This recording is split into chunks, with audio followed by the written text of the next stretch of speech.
తప్పు చేసిన వాళ్ళందరూ తప్పించుకోగలమనే అనుకుంటారు. ఇక కావలసినంత డబ్బు, సమాజంలో పలుకుబడి ఉన్నవాళ్లైతే తప్పు చేసి తప్పించుకోవడం తమ జన్మ హక్కుగా భావిస్తారు. డబ్బు సంపాదించడం, తన పేరు నలుగురినోళ్లలో వినిపించడం, తన విజయాలు వేనోళ్ల కీర్తించబడడం అనేది ఎవరికైనా ఉండే ఆశయమే కావచ్చు. కానీ అది అత్యాశ కాకూడదు. దానికోసం అడ్డదారులు తొక్కి ఒక స్థాయికి చేరాక తాము చేసిన తప్పుల తాలూకా నీడలు తమని వెంటాడితే అనుక్షణమూ నరకమే, ప్రతి క్షణమూ భయమే. ఇప్పుడు మీరు వినేది కూడా అలాంటి సంచలనాత్మకమైన కథ. ప్రపంచ శక్తివంతమైన 50 మంది మహిళల్లో స్థానం సంపాదించుకున్న ఇంద్రాణి ముఖర్జీ చేసిన ఘోరమైన క్రైమ్ కథ. కథలెన్నో ఉండొచ్చు, కానీ వాస్తవాల మధ్య ఈ కథ ఒక సంచలనం. ఇంద్రాణి ముఖర్జీ ఇలాంటి వాళ్లు దొరకనంత వరకు దొరలే, దొరికాక మాత్రం సమాజం మొత్తం అసహించుకునే స్థాయికి దిగజారిపోతారు. తన ఆశయం గొప్పవే, వాటి కోసం తానెంచుకున్న దారే సరైనది కాదు. తనని ప్రపంచం గుర్తించే స్థాయికి చేరుకోవాలని చేతిలో ఉన్న మీడియాతో తను చేసిన ఘోరంతని కొండంతగా ప్రచారం చేసుకుంది. చివరికి తాననుకుంది సాధించింది.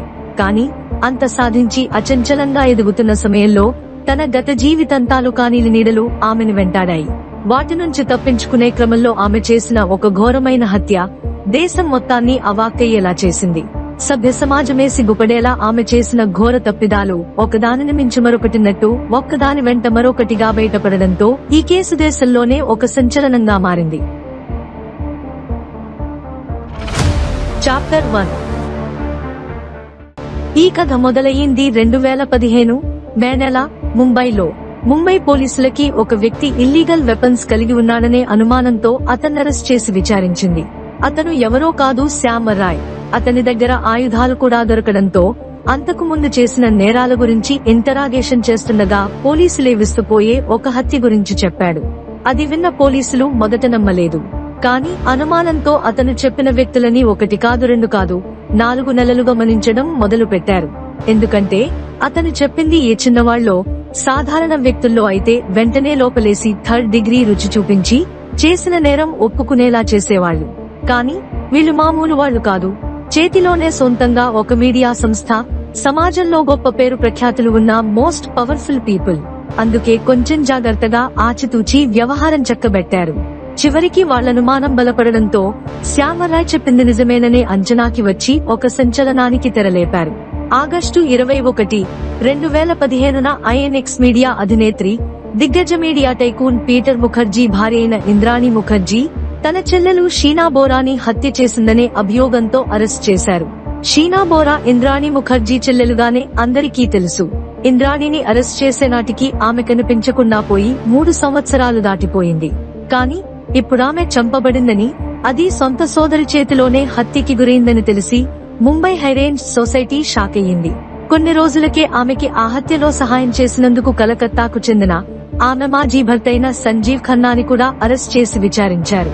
విచారణలో మాజీ భర్త సంజీవ్ ఖన్నా షీనా బోరాను కారులో గొంతు పిసికి ఇంద్రాణి హత్య చేసిందని, దానికి తాను మరియు ఆమె డ్రైవరైన శ్యామరాయ్ సహాయం చేశామని, తర్వాత ఆ శవాన్ని రిగాడ్ జిల్లాలోని పెన్ అనే ప్రదేశంలోని ఫారెస్ట్ లో తగలబెట్టి పూడ్చేశామని ఒప్పుకున్నాడు. దాంతో ఆధారాల కోసం వెళ్లిన పోలీసులకి కాలిపోయిన స్థితిలోనున్న ఒక స్థిపంజరం దొరకడంతో దానిని పరీక్షల కోసం ఫోరెన్సిక్ పరీక్షలకి పంపించారు. షీనా గురించి ఇంద్రాణిని విచారిస్తున్న సమయంలో ఇంద్రాణి మాత్రం షీనా అమెరికాకి వెళ్లిపోయిందని, తనకప్పుడప్పుడు ఈమెయిల్స్ చేస్తుంది తప్ప ఎక్కడుందో, ఏం చేస్తుందో తనకి చెప్పలేదని చెప్పడంతో ఒకానొక సమయానికి పోలీసులు కూడా విసిగిపోయారు. అదే సమయంలో ఆ అస్థిపంజరం షీనాదేనని తెలియడంతో ఆమె మరణం వెనుకున్న కారణాలు అన్వేషించడం మొదలుపెట్టారు. అప్పుడే వాళ్లకి ఇంద్రాణి సవతి కొడుకైన రాహుల్ ముఖర్జీ షీనా బాయ్ ఫ్రెండ్ అని, షీనా కనిపించకుండా పోయేనాటికి వాళ్ళిద్దరూ కూడా లివ్ ఇన్ రిలేషన్ లో ఉండేవాళ్లని తెలుసుకున్న పోలీసులు ఆశ్చర్యపోయారు. అంటే కొడుకు వరసయ్యే రాహుల్ తో పిన్ని వరసయ్యే షీనా సహజీవనం చేసింది. అసలేం జరుగుతుందో అర్థమవ్వడం లేదా? అయితే కొంచెం వెనక్కి వెళదాం. ఎందుకంటే ఈ కేసు ఇన్వెస్టిగేషన్ చేసిన పోలీసులతో పాటు వింటున్న వాళ్ల మెదడుకి కూడా పరీక్ష పెడుతుంది. కాబట్టి మరింత లోతుగా ఈ కేసుని అర్థం చేసుకుందాం. చాప్టర్ 2. ఇంద్రాణి ఖన్నా ఇంద్రాణి ముఖర్జీగా మారడం దగ్గరే ఈ కథకి బీజం పడింది. అది 2001. ఇంద్రాణి బోరా కలకత్తాకి చెందిన సంజీవ్ ఖన్నాని పెళ్లి చేసుకుని ఇంద్రాణి ఖన్నాగా మారింది. అతని ద్వారా విధి ఖన్నాకి జన్మనిచ్చింది. సంజీవ్ ఖన్నా బికారేమీ కాదు, కానీ ఇంద్రాణి కోరికలకు సరితూగేంత ధనవంతుడు, ప్రతిభావంతుడు మాత్రం కాదు. దాంతో అతన్ని విడిచి తన ఆశల హరివిల్లునందుకోవడానికి కూతురిని వెంటబెట్టుకుని ముంబైకి చేరింది. అలా 2002లో ఒక వ్యక్తి ద్వారా ఒక పార్టీలో తన కోరికలను తీర్చగలిగే పీటర్ ముఖర్జీని కలిసింది. అప్పటికతను స్టార్ ఇండియా సంస్థకి సీఈఓగా వ్యవహరిస్తున్నాడు. విడాకులైన పీటర్ కి రబీన్, రాహుల్ అనే 2 కొడుకులు కూడా ఉన్నారు. కోట్లాస్తి ఉన్నా తనని చూసుకునే తోడులేదు. అప్పుడే అతని జీవితంలోకి ఇంద్రాణి ఖన్నా ఎంటర్ అయ్యింది. పరిచయమైన కొద్ది రోజుల్లోనే ఇంద్రాణి ముఖర్జీగా మారింది. ఇంద్రాణి కోసం పీటర్ విధిని కూడా తన కూతురుగా చేసుకుని తన ఇంటి పేరుతో పాటు భారీగా ఆస్తిని కూడా ఇచ్చాడు. పెళ్లైన కొంతకాలానికే ఇంద్రాణి ముఖర్జీ తన తెలివితేటలతో పీటర్ వ్యవహారాలలో కల్పించుకోవడం, పీటర్ ని తన మాట వినేలా గ్రిప్ లోకి తీసుకుంది. అలా 2007లో పీటర్ స్టార్ ఇండియా నుండి రిటైర్మెంట్ ప్రకటించి సొంత మీడియా సంస్థని ఏర్పాటు చేసేలా పురిగొల్పింది. ఇంద్రాణి ప్రోద్బలంతో పీటర్ తన డబ్బుని, ఇన్ఫ్లుయెన్స్ ని వాడి ఐఎన్ఎక్స్ మీడియా అనే సంస్థను స్థాపించాడు. కొద్ది రోజుల్లోనే ఆ సంస్థకి విదేశాల నుండి కోట్లలో పెట్టుబడులు వెల్లువెత్తాయి. దానికి సీఈఓగా ఇంద్రాణి, సిఎస్ఓగా పీటర్ వ్యవహరించారు. దాంతో ఇంద్రాణికి పేరు ప్రఖ్యాతులు సంపాదించాలనే తన జీవితాశయానికి తొలి పునాది వేసుకుంది. తనకి తానే విపరీతమైన పబ్లిసిటీ చేసుకుంది. తాను చేసే పనులకి వంతపాడే వ్యక్తులనే చుట్టూ పెట్టుకుంది. తన మాటికి అడ్డు చెప్పిన వాళ్లని నిర్దాక్షిణ్యంగా బయటకి పంపించింది. చివరికి తాననుకుంది సాధించింది. ఇండియాలోనే అతి శక్తివంతమైన 50 మంది మహిళల్లో చోటు సంపాదించింది. ఆ రోజు తన జీవితంలో మరచిపోలేని రోజు. సంబారాలంబరాన్నంటేలా సెలబ్రేట్ చేసుకుంది. తన మాజీ భర్త స్నేహితులకి కూడా ఆ ఆర్టికల్ ను పంపించి పొంగిపోయింది. ఇక ప్రపంచంలో తనకెదురే లేదని ఊహల్లో విహరించింది. కానీ ఆ ఊహలని పటాపంచలు చేసింది షీనా బోరా. తను బ్రతికే కాదు, చనిపోయి కూడా ఇంద్రాణిని సాధించింది. ఉవ్వెత్తున ఎగసిన ఇంద్రాణి తన ప్రవర్తనతో తనకి తానే చేటు కూడా చేసుకుంది. తాను తొలగించిన ఉద్యోగుల ద్వారా రకరకాల కేసుల్ని ఎదుర్కొని చివరికి ఐఎన్ఎక్స్ మీడియా కొన్ని కోట్ల నష్టాన్ని చవిచూసేలా చేసింది. దాంతో ఆ మీడియా సంస్థని అమ్మేలా చేసింది. ఆ అమ్మకం కూడా మోసంతో జరగడంతో ఇంద్రాణి ముఖర్జీ మరికొన్ని కేసులలో చిక్కుకుంది. పరిమితులకు మించి విదేశీ పెట్టుబడులు సమకూర్చుకున్నారని ఈడీ గుర్తించింది. అసలుకే బయట కేసుల బెడద ఊపిరిసలపనివ్వకుంటే ఇంట్లో షీనా రిలేషన్ ఆమెను మరింత క్రోధానికి గురిచేసింది. అసలుకే షీనా ఆఫ్షోర్ అకౌంట్ లోకి ఐఎన్ఎక్స్ మీడియా ద్వారా కోట్ల డబ్బును మళ్లించిన ఇంద్రాణి, షీనా అడ్డు తొలగించుకోవాలి, కానీ చాకచక్యంగా తప్పించుకోవాలనుకుంది. కానీ దేవుడికి మించిన స్క్రిప్ట్ ఎవరు రాయగలరు? ఆ స్క్రిప్ట్ షీనా బోరా రూపంలో మరొకలా అమలయ్యింది. షీనా ఇంద్రాణి మీదనే తిరగబడడానికి, ఇంద్రాణి ఈ స్థాయిలో మండిపడడానికి షీనా వెనుకున్న ధైర్యమే ఏంటి? అది తెలియాలంటే షీనా గురించి తెలియాలి. చాప్టర్ 3. ఇంద్రాణి ఖన్నా పీటర్ ముఖర్జీని పెళ్లి చేసుకున్నాక షీనా మరియు మిఖైల్ని తన చెల్లి, తమ్ముడుగా పరిచయం చేసింది. గౌహతి నుండి వచ్చిన షీనాని తన దగ్గరే ఉంచుకుని కాలేజీలో జాయిన్ చేసింది. తనతో పాటే పార్టీలకి, పబ్బులకి తిప్పింది. కానీ షీనాలో మాత్రం ఏదో ఒక సంతృప్తి, అందరిలో ఉన్న ఒక ఒంటరితనం ఆమెను వెంటాడింది. ఆ సమయంలోనే పరిచయమయ్యాడు పీటర్ రెండో కొడుకు రాహుల్ ముఖర్జీ. ఆ పరిచయం కాస్త కొంతకాలానికే ప్రేమగా మారింది. ఈ విషయంలో ఇంద్రాణి షీనాపై చాలా వ్యతిరేకతను చూపించింది. కానీ షీనా రాహుళ్ల ప్రేమకి మాత్రం ఆమె అడ్డుకట్ట వేయలేకపోయింది. తన లైఫ్ ని తాను చూసుకుంటాను, అందులోని ప్రమేయం అవసరం లేదని, తమని విడదీయడానికి ప్రయత్నిస్తే తాను చేయాల్సింది చేస్తానని బెదిరించింది. దాంతో ఎప్పుడు ఎవరికీ తలొగ్గని ఇంద్రాణి మొట్టమొదటిసారిగా షీనా ముందు నిలబడలేకపోయింది. కొన్ని రోజులకి షీనా కూడా ఇంద్రాణి దగ్గర ఉండలేక రాహుల్ తో కలిసి లివ్ ఇన్ రిలేషన్ లోకి వెళ్లిపోయింది. షీనాని కంట్రోల్ చేయడం ఇక తన వల్ల కాదని గ్రహించిన ఇంద్రాణి పీటర్ వైపుగా పావులు కదపడానికి ప్రయత్నించింది. కానీ రాహుల్ కూడా షీనాలాగే స్ట్రాంగ్ గా నిలబడడంతో ఇంద్రాణి పీటర్లు ఏమీ చేయలేక చేష్టలుడిగిపోయారు. రోజులు గడుస్తున్నాయి. షీనా రాహుళ్లను చూస్తూ ఏమీ చేయలేక ఆ కోపానంతా మనసులోనే దాచుకుంది ఇంద్రాణి. మళ్లీ కొన్నాళ్లకి షీనాతో మామూలుగానే మాట్లాడడం మొదలుపెట్టింది. కారణం, షీనా బ్యాంకు అకౌంట్ లోకి ఇంద్రాణి తన కంపెనీ డబ్బులను మళ్లించింది. అలాంటి పరిస్థితులలో షీనాతో గొడవ పడితే తనకే నష్టమని గ్రహించి షీనాతో మునుపటిలానే ఉంటూ సమయానుకూలంగా రాహుల్ తో రిలేషన్ వదిలేసి అమెరికా వెళ్లిపోమ్మని చెప్తూనే ఉంది. కానీ షీనా ఇంద్రాణి మాటని లెక్క చేయలేదు. తనని ఒకప్పుడు పోగొడిన వాళ్లే ఇప్పుడు తన వెనుక షీనా రాహుళ్ల గురించి చర్చించుకోవడం, నవ్వుకోవడం ఇంద్రాణిలో మరింత కోపాన్ని పెంచాయి. వాటినిక సహించలేకపోయిన ఇంద్రాణి ఒక దారుణమైన నిర్ణయం తీసుకుంది. అదే షీనాని చంపి అడ్డు తొలగించుకోవాలి. కాని ఆమె చనిపోయినట్టు ఎవరికీ తెలియకూడదు. ఆమె కనిపించకుండా పోయిన కొన్నాళ్లకే అందరూ షీనాని మర్చిపోవాలి. ఎవరితో ఏమి మాట్లాడాలి, వాళ్ళనెలా చాకచక్యంగా సమాధానపరచాలనేది ఆలోచించుకుని దానికనుగుణంగా తన ప్లాన్లను సిద్ధం చేసుకుంది. తనకి సహాయంగా ఉండడానికి తన మాజీ భర్త సంజీవ్ ఖన్నాని కూడా కలకత్తా నుండి పిలిపించుకుంది. అన్నీ సిద్ధం చేసుకుని సమయం కోసం వేచి చూస్తూ ఉంది. చాప్టర్ 4. కంటిలో నలుసులా తయారైన షీనాని చంపడానికి ప్లాన్ రెడీ చేసి తన మాజీ భర్త సంజీవ్ ఖన్నాని సహాయం కోసం కలకత్తా నుండి పిలిపించి ముహూర్తం ఫిక్స్ చేసింది ఇంద్రాణి. అప్పటికే చదువు ముగించుకుని ఉద్యోగం చేస్తున్న షీనాని బయటకి వెళదామని ఫోన్ చేసి పిలిచింది. ఆ రోజు రాహుల్ షీనాని ఒక మాల్ దగ్గర దించి మళ్లీ పికప్ చేసుకుంటానని చెప్పి వెళ్లిపోయాడు. కాని వాళ్లకది చివరి చూపవుతుందని అప్పుడు తెలీదు. ఇంద్రాణి చెప్పిన చోటికి వెళ్లాక మాట్లాడాలని షీనాని తన కారు ఎక్కించుకుంది. ఇంద్రాణి కారు ముందుకి కదిలింది. చివరి ప్రయత్నంగా షీనాతో రాహుల్ ని వదిలేసి అమెరికా వెళ్లిపోమ్మని చెప్పింది ఇంద్రాణి. దాంతో షీనా అది కుదరదని, తన జీవితాన్నుండి ఎన్నో ఆనందాన్ని దూరం చేసిన నువ్వు ఇప్పుడు రాహుల్ ని కూడా దూరం చేయొద్దని బ్రతిమాలింది. కాని ఇంద్రాణి తన పంతం నెగ్గించుకునే విషయంలో అస్సలు వెనక్కి తగ్గకపోవడంతో మాటామాటా పెరిగి కారులోనే గొడవ పెట్టుకుంది. బ్రతిమాలి తేపనవ్వదని గ్రహించిన షీనా చివరి ప్రయత్నంగా ఇంద్రాణిని బెదిరించడానికి చూసింది. నన్ను రాహుల్ నుండి దూరం చేస్తే నీ గత జీవితం అందరికీ చెప్పేస్తానని, ఆ తర్వాత నీ బ్రతుకేంటో ఆలోచించుకోమని హెచ్చరించింది. ఇంతకాలం ఇంద్రాణి భయపడుతుంది. షీనా ముందు అణిగిమణిగి ఉండడానికి అసలు కారణం తన గత జీవితం బయటపడకూడదనే. ఇప్పుడు షీనాని వదిలేస్తే అన్నంత పని చేస్తుందని అర్థం చేసుకుంది. అలా ఇంద్రాణి షీనాల మధ్య చాలాసేపు వాగ్వాదం జరిగి చివరికి షీనా కారాపమని గొడవ చేయసాగింది. కాని ఇంద్రాణి ఎందుకు ఒప్పుకుంటుంది? అసలు తాను వచ్చిందే షీనాని చంపి ఆమెతో పాటు తన గతాన్ని కూడా పూడ్చిపెట్టడానికి. దాంతో కారు సిటీని దాటిందని గ్రహించి ఇంద్రాణి క్షణమాలస్యం చేయకుండా షీనా గొంతు పట్టుకుని నొక్కడం మొదలుపెట్టింది. ఊపిరందక గిలగిలా కొట్టుకుంటున్న షీనా కాళ్లను పట్టుకున్నాడు సంజీవ్ ఖన్నా. కారుని వేగంగా పోనిస్తూనే ఉన్నాడు శ్యామరాయ్. అలా ఎంతసేపు పట్టుకున్నారో తెలీదు. కాని షీనా చివరి శ్వాస వదిలే వరకు ఇంద్రాణి ఆమె గొంతు వదల్లేదు. తనలో దాచుకున్న కక్ష, ఇంతకాలం షీనా మీద వచ్చిన కోపాన్ని గుర్తు చేసుకుని మరీ షీనా మెడని బిగించి పట్టుకుంది. కారు ఆగలేదు. చివరికి షీనా చనిపోయిందని నిర్ధారించుకున్నాక కారుని ఒకడవిలోకి తీసుకుని వెళ్లారు. ఒక చెట్టు కింద గొయ్యి తీసి షీనా శవాన్ని అందులో పడేశారు. ఆధారాలు ఉండకూడదని అప్పటికే వాళ్లతో తెచ్చుకున్న పెట్రోల్ ఆమె శవం మీద వేసి షీనా ఆనవాళ్లు కాలిపోయే వరకు అక్కడే ఉండి తర్వాత ఆ గుయ్యిని పూడ్చి వెళ్లిపోయారు. ఇంతకాలం తనని వేధించిన శత్రువుని తన చేతులతోనే చంపి కాల్చి పూడ్చేసింది ది గ్రేట్ ఇంద్రాణి ముఖర్జీ.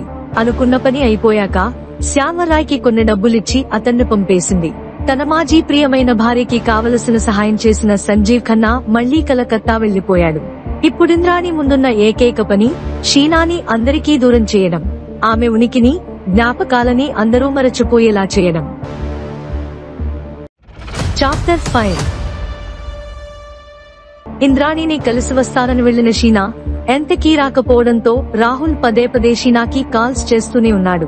కానీ షీనా ఉంటే కదా అతనికి జవాబు ఇవ్వడానికి. కానీ రాహుల్ వదలలేదు. ఇంద్రాణికి కాల్ చేసి షీనా గురించడిగాడు. అప్పుడే ఇంద్రాణి తన ప్లాన్ ని అమలు చేయడం మొదలు పెట్టింది. షీనా నీతో రిలేషన్ వద్దనుకుంటుంది. తన జీవితాన్ని చక్కబెట్టుకోవడానికి అమెరికా వెళ్లిపోయింది. తన గురించి ఎక్కువ ఆలోచించకుండా నువ్వు ప్రశాంతంగా ఉండమని చెప్పింది. కానీ రాహుల్ కి షీనా గురించి తెలుసు. తనని వదిలి షీనా ఉండలేదని, తనని వదిలేసి ఎక్కడికి వెళ్లలేదని. దాంతో షీనా కనిపించడం లేదని పోలీస్ కంప్లైంట్ ఇవ్వడానికి వెళ్తే పీటర్ ఇన్ఫ్లుయెన్స్ ఉపయోగించి కేసు రిజిస్టర్ కాకుండా ఆపించింది ఇంద్రాణి. పీటర్ ఇంద్రాణి కలిసి రాహుల్ ని పలు రకాలుగా సముదాయించడం మొదలు పెట్టారు. అతన్ని నమ్మించడానికి షీనా పేరు మీద ఒక ఫేక్ ఈమెయిల్ సృష్టించి రాహుల్ కి మెయిల్ చేసి షీనాలా మాట్లాడారు. అదే మెయిల్ నుండి షీనా పనిచేస్తున్న కంపెనీకి రెసిగ్నేషన్ కూడా పంపించారు. అడిగిన వాళ్లకి అడగని వాళ్లకి షీనా అమెరికా వెళ్లిపోయిందని చెప్పారు. ఇంద్రాణి కూతురు విధి కూడా అప్పటికే షీనాకు బాగా క్లోజ్ అయిపోయి షీనా గురించి అడగడంతో ఆమెని కూడా సముదాయించేది ఇంద్రాణి. అలా రోజులు గడుస్తున్నాయి. ఇంద్రాణి తన ప్లాన్లను పక్కాగా అమలు చేస్తుండగా ఊహించని రీతిలో షీనా తమ్ముడు మైఖేల్ ముంబై వచ్చాడు. చాలా రోజులుగా షీనా నుండి స్పందన రాకపోవడంతో మిఖైల్ గౌహతి నుండి నేరుగా ఇంద్రాణి దగ్గరికి వచ్చి షీనా గురించి ఆరా తీశాడు. అతనికి అదే సమాధానం చెప్పింది ఇంద్రాణి. కానీ మిఖైల్ కి తెలుసు షీనా తనకి చెప్పకుండా ఏమీ చేయదని. కానీ ఇంద్రాణి అతన్ని సమాధానపరిచి అతనవసరాన్ని ఆసరాగా చేసుకుని కొంత డబ్బు ఇచ్చి మేనేజ్ చేసింది. కానీ మిఖైల్ నుండి ఎప్పటికైనా తనకి ప్రమాదమేన తలచి అతన్ని కూడా చంపాలని ప్రయత్నించింది. కానీ అది విఫలమవ్వడంతో అతనికి పిచ్చిపట్టిందని మెంటల్ హాస్పిటల్లో చేర్చి ట్రీట్మెంట్ కూడా ఇప్పించింది. కానీ మిఖైల్ అక్కడి నుండి తప్పించుకుని గౌహతి పారిపోయాడు. ఇంద్రాణి కోరిక మేరకు కొంతకాలానికే షీనాని అందరి జ్ఞాపకాల్లో నుండి విజయవంతంగా తుడిచేసింది. కానీ చేసిన తప్పు నివురుగప్పిన నిప్పు లాంటిది. ఏదోక రోజున చిన్న చిరుగాలి తగిలినా ఎగసిపడి మొత్తం నహించేస్తుంది. శ్యామరాయ్ రూపంలో అది నిజమయ్యింది. అతని వల్లే ఈ కేసు బయటపడింది. దావాగ్నిలా మారి ఇంద్రాణిని చుట్టుముట్టింది. అయినా చేసిన తప్పుని ఒప్పుకుంటే తాను ఇంద్రాణి ఎందుకవుతుంది? సాధారణంగా సినిమాల్లో కథ ఇక్కడితో ముగిసిపోతుంది. కానీ ఇది జీవితం. అసలు కథ ఇప్పుడే మొదలయ్యింది. తాను బయటపడడానికి ఇంద్రాణి ఎన్ని చేయాలో అన్నీ చేసింది. తనని అమాయకురాలిలా చూపించుకుని సింపతి రప్పించుకోవడానికి కన్న తల్లిదండ్రులని కూడా రోడ్డు కీడ్చింది. తాను తెగిస్తే ఎంత దూరం వెళ్తుందో ప్రపంచానికి చూపించింది. చాప్టర్ 6.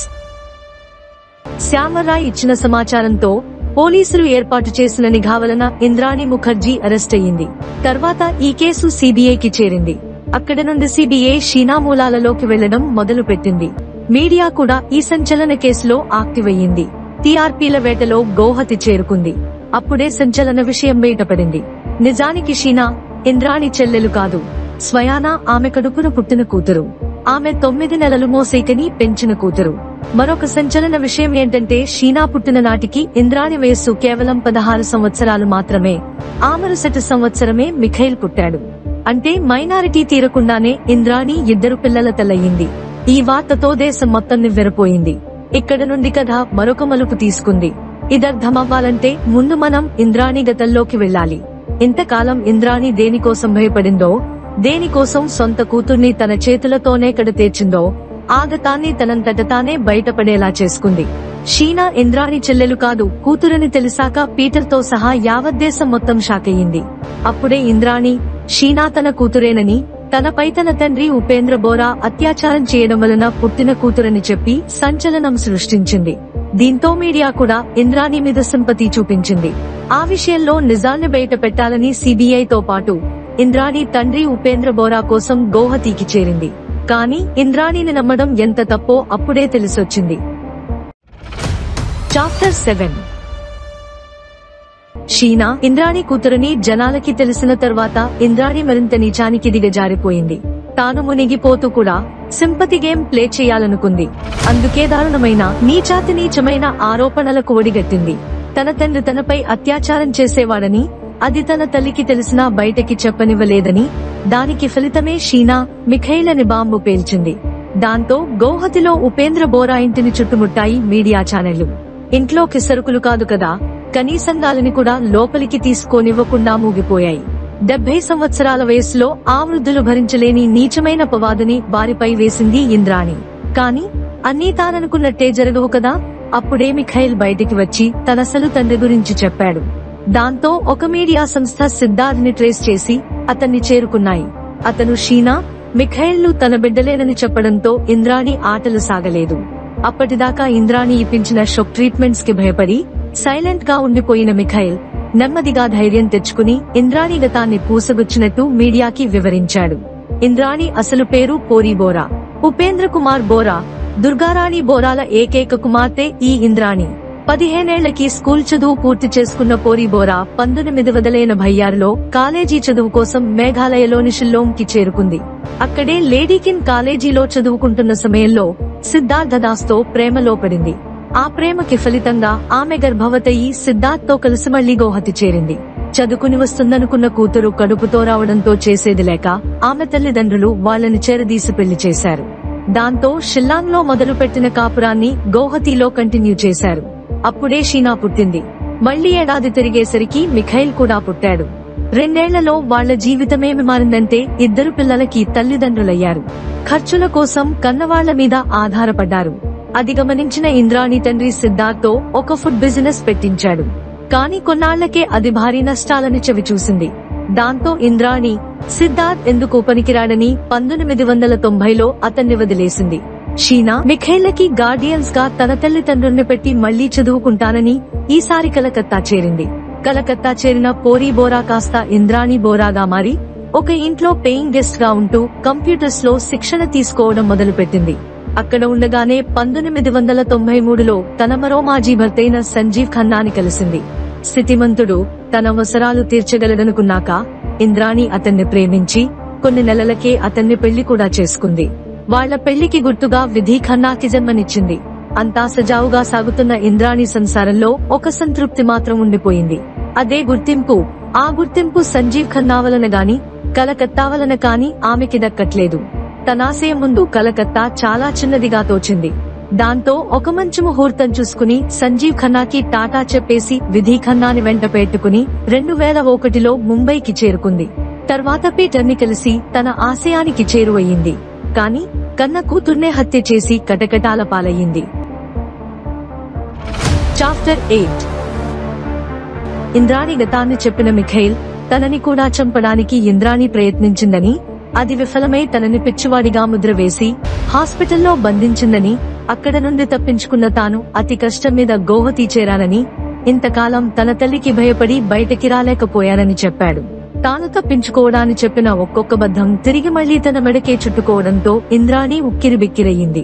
ఇంతకు మించి దిగజారదనుకున్న ప్రతిసారి ఇంద్రాణి అంతకంతకు దిగజారి పూర్తిగా కూరుకునిపోయింది.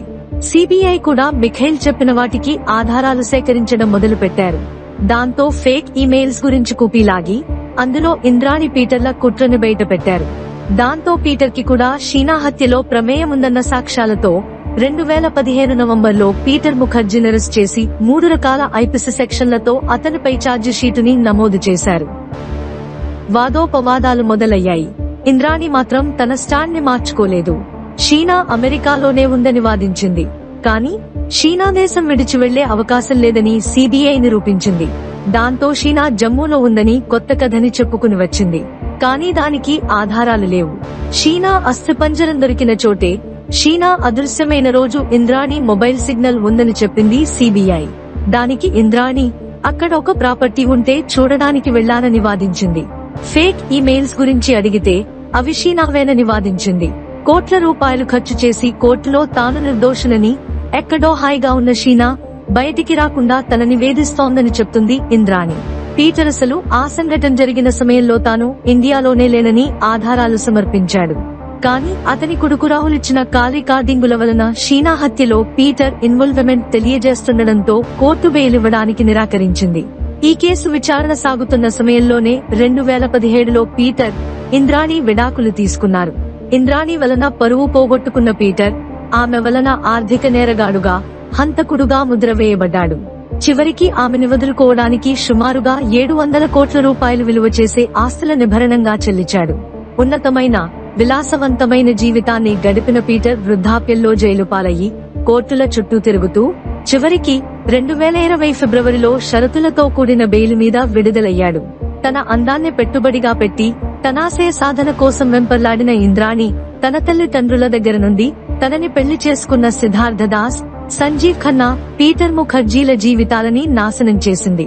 చివరికి కడుపున పుట్టిన షీనాని పామే తన గుడ్లని మింగినట్టు మింగేసింది. మరొక బిడ్డని కూడా మింగేయడానికి ప్రయత్నించింది. ప్రేమగా పెంచుకున్న తన చిన్న కూతురైన విధిని తన తల్లి గురించి చెప్పుకోలేని దుస్థితికి గురి చేసింది. చివరికి 2022లో సుప్రీంకోర్టు ద్వారా బెయిలు మీద బయటకి వచ్చిన ఇంద్రాణి పీటర్ నుండి భరణంగా వచ్చిన కోట్ల రూపాయలను అనుభవిస్తూ ముంబైలోనే నివసిస్తుంది. ఈ కేసు కోర్టులో ఇంకా విచారణ సాగుతుంది. పాపం షీనా చిన్నతనం నుండి తన తల్లి ద్వారా పొందలేకపోయిన ప్రేమని తల్లి తనని ముంబై పిలిపించడంతో అక్కడైనా దక్కుతుందని ఆశపడింది. కానీ అక్కడ నోరారా అమ్మ అని పిలిచే అవకాశం దక్కించుకోలేకపోయింది. తనని ఇంద్రాణి తీసుకుని వచ్చింది కూడా ప్రేమతోనో జాలితోనో కాదని తెలిసి తల్లడిల్లిపోయింది. కనీసం విధితోనైనా అక్కాని పిలిపించుకోవాలని తాపత్రయపడింది. కానీ ఆ అవకాశాన్ని కూడా ఇంద్రాణి ఆమెకివ్వలేదు. చివరికి అనైతికమని తెలిసినా తాను కోల్పోయిన ప్రేమని పొందడానికి అన్నయ్య వరసయ్యే రాహుల్ ని ప్రేమించింది. తానేమీ ఇంద్రాణి ఆస్తులనో అంతస్తులనో కోరుకోలేదు. ప్రేమగా మాట్లాడే ఒక్క మాటకి ఆశపడింది. కానీ అదే తనకి శాపమయ్యింది. కన్నతల్లి చేతుల్లోనే హత్య చేయబడింది. తనాత్మకి శాంతి చేకూరాలని, ఆమె మరణానికి న్యాయం దక్కాలని కోరుకుంటూ మరిన్ని మంచి ఆసక్తికరమైన కథనాల కోసం మా వైరల్ చాప్టర్స్ ఛానల్ ని సబ్స్క్రైబ్ చేసుకోండి. ధన్యవాదాలు.